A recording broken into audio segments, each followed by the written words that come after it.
যে যেখানে বসে আমার ভিডিওটি দেখতে পাচ্ছেন সবাইকে জানাচ্ছি মেঘলা দিনের শুভেচ্ছা এবং আসসালামু আলাইকুম। কেমন আছেন সবাই?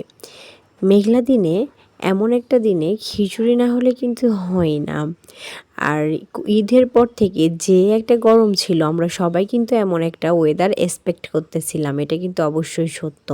আর আল্লাহ তাআলা আমাদেরকে রহমত দান করছেন, বৃষ্টি দিয়েছেন, আবহাওয়াটা ঠান্ডা করে দিয়েছেন।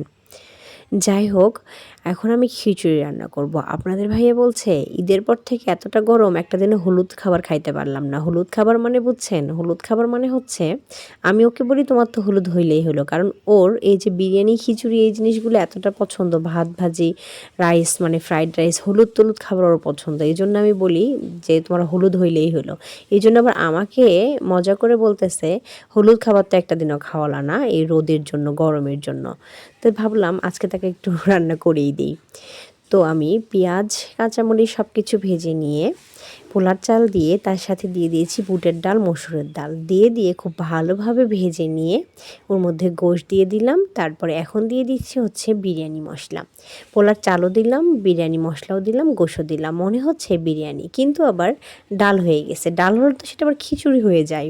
তাহলে এটাকে বিরিয়ানি বলা যাচ্ছে না। আসলে এটার নাম কি বিরিয়ানি না খিচুড়ি? আপনারা অবশ্যই কমেন্টে জানাবেন। অবশ্যই জানাবেন প্লিজ। আর খিচুড়ি হোক আর বিরিয়ানি হোক, নাম যেটাই হোক না কেন, মানে এটার নাম নাই তা ঠিক আছে, বাট এটা খাইতে কিন্তু অনেক টেস্ট, অনেক নর্মাল বিরিয়ানির চেয়েও একটু বেশি টেস্ট হয়। আর এই যে হয়ে গেছে আমাদের বিরিয়ানি খিচুড়িটা। আমরা এখন এটা দিয়েই আজকের খাবার আমাদের। এটার সাথে আমাদের আর কিছুই লাগবে না। আজকে এ পর্যন্তই।